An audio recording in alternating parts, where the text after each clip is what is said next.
My favorite walk down the hill.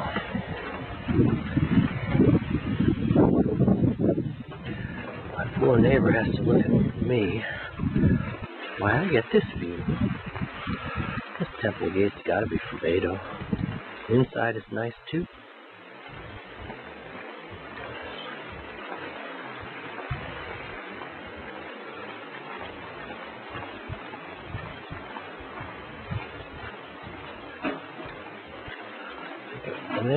Dropping off the garbage. Burnable garbage today. They've expanded the term of burnable. Definition includes plastics now. I guess they got some high temperature burning, or maybe they just don't care. Who can say? Another temple. They just go one after the other in this street. This whole part of town is a temple town. It was built here, I guess the history is coming from the Chinese through Kyoto that trouble comes from the northeast. And this mountain is northeast of the palace. So they had to put a temple on to protect against the evil that's done when it comes that way. So this whole top of the hill became settled by temples to pick up what they can, burying whoever. Still a lot of money in burying people. And it's tax-free. It's not a temple, it's just a house.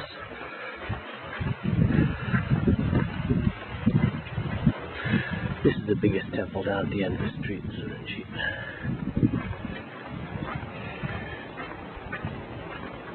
And this is from the election. Just finished. Change. Might be just me, but I think Obama's done more to change the world than he's done to change America so far. I think he really was instrumental in getting people shook up enough to vote out the government for the first time, really, in 50 years. It's a big business here. The temples go to stonecutters. It's not very far from Salford to sugar cane. And this is a great old Himalayan spruce, a famous tree in our neighborhood, next to a famous bread shop. This used to be this is the forerunner of the convenience store. Old lady, nice old lady runs it. Down here's a great temple. It smells like they're burning something down there. All along here, there are all these temples. This temple corner around the Himalayan spruce is just wonderful. Blue-eye Opai Gate, as I call it. Steel things here. And here's a washing Buddha. Washing, what is it? It's not a Jesus. It looks like a condom. You can scrub it. You're welcome to scrub the part of body you hope to cleanse. Across the way, it's got a beautiful garden and a red gate. How do you get a red gate in Japan? Easy. Have one of your daughters marry one of the shogun's sons. So I guess it's not possible to get a red gate anymore, since we got no shogun. And the no shogun we got no sons. This is the best street. Just finished our Matsuri. Our festival. This hill is pretty much a Buddhist hill. These are all temples, but Matsuri is the Shinto, local gods, taken over by the emperor as the national religion. And he took over again in the Meiji. This temple has a connection with where? Somewhere in the Himalayas. In Nepal, I think. They have a Nepal festival.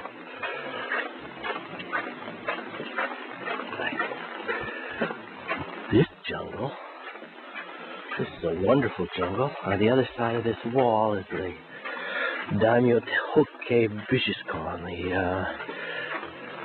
the Lord's Clock Museum.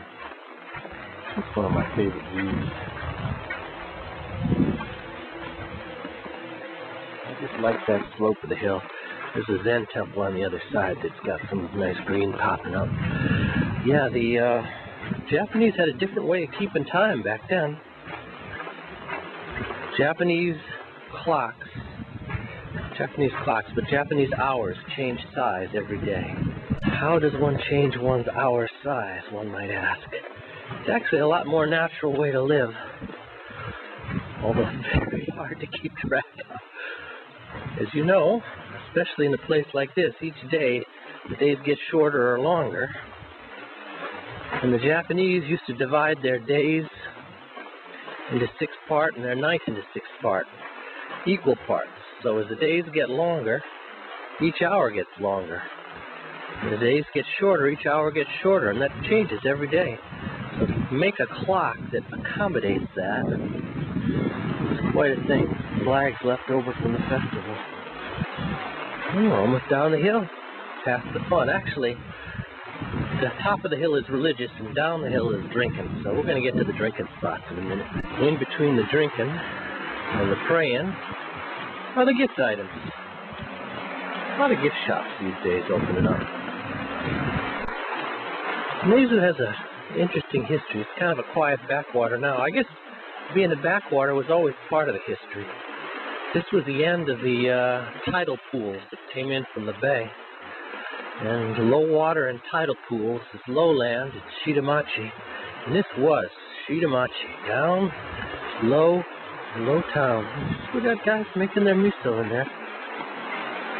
Looking like something. Tobacco shop.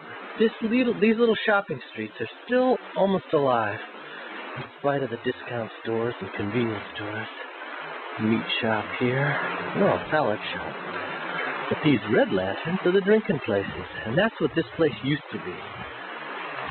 Meizu used to have the second largest population of ladies, entertainment ladies, until the middle of Meiji. Something coming down and going up. Middle of Meiji, they put the university on top of the next hill, and the boys had a habit of slipping down for the entertainment. Finally, one day, they packed up thousands of ladies and sent them to an island out in the river. And since then, Meizu's never been the same. Take away that kind of a draw, and why do you come here? Well, there's still drinking places down all these streets. Just noticed it's the place I like to drink. Oh, no, here it is. No, this isn't it. It was back there a little bit, and it's closed up. They had Thai food. Not that anyone there was Thai, but they had Thai food.